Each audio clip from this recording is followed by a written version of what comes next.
Pakistan super লিগের ১০ম আসর শুরু হওয়ার কথা আগামী এপ্রিলে। এ উপলক্ষে সোমবার লাহোর ফোর্টে অনুষ্ঠিত হয়েছে টুর্নামেন্টের ড্রাফট অনুষ্ঠান। এবারের পিসিএল এর ড্রাফটে বাংলাদেশের ৩৯ জন ক্রিকেটারের নাম রাখা হয়েছিল। এর মধ্যে প্লাটিনাম ক্যাটাগরিতে থাকা সাকিব ও মোস্তাফিজকে কিনতে আগ্রহ না দেখালেও প্রথমবারের মতো পাকিস্তান সুপার লিগে দল পেয়েছেন নাহিদ রানা। পরবর্তীতে দল পেয়েছেন রিশাদ ও লিটন দাসও। এদিকে দেশের সবচেয়ে গতিময় বোলারকে গোল্ড ক্যাটাগরি থেকে $৫০,০০০ মূল্যে দলে ভিড়িয়েছে বাবর আজমের নেতৃত্বাধীন পেশোয়ার জালমি।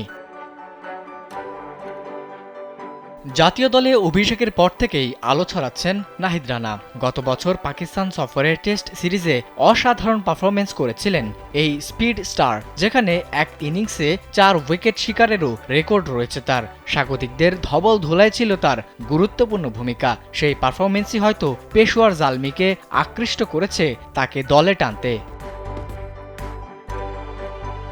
এদিকে জাতীয় দলের হয়ে সবশেষ ওয়েস্ট ইন্ডিজ সফরেও সবাইকে মুগ্ধ করেছেন তার গতির জাদু দিয়ে। বিপিএলেও ধরে রেখেছেন সেই ছন্দ।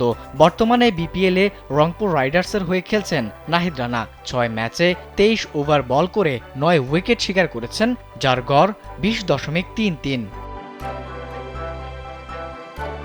অন্যদিকে আগামী মাসেই পাকিস্তানে শুরু হতে যাচ্ছে চ্যাম্পিয়ন্স ট্রফির এবারের আসর। এরপরই মাঠে গড়াবে পিসিএল এর ১০ম আসর। এরপর মে মাসের শেষের দিকে আবার পাকিস্তান সফরে যাবে বাংলাদেশ দল। রয়েছে ৩টি করে ওয়ানডে ও টি-২০। তাই কন্ডিশনের সঙ্গে খাপ খাওয়াতে নাহিদ রানার পিসিএল খেলার অভিজ্ঞতা কাজে লাগতে পারে বাংলাদেশের। খেলোয়াড়দের ফ্র্যাঞ্চাইজি লিগে খেলার সুযোগ দেওয়ার ব্যাপারে এখন অনেকটাই ইতিবাচক বিসিবি। ফলে নাহিদ রানার এনসিও বা অনাপত্তি পাওয়ার সম্ভাবনাই বেশি। পুরো টুর্নামেন্টে না হলেও অন্তত কিছু ম্যাচে তাকে পাওয়ার বেশ ভালো সম্ভাবনায় রয়েছে পেশোয়ার জালমির।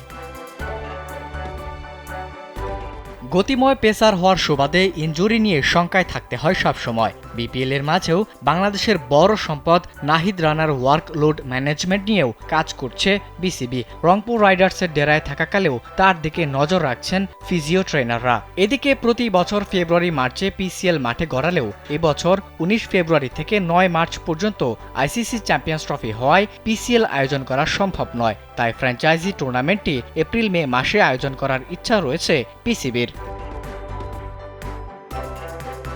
আবিদ হাসান, কালবেলা।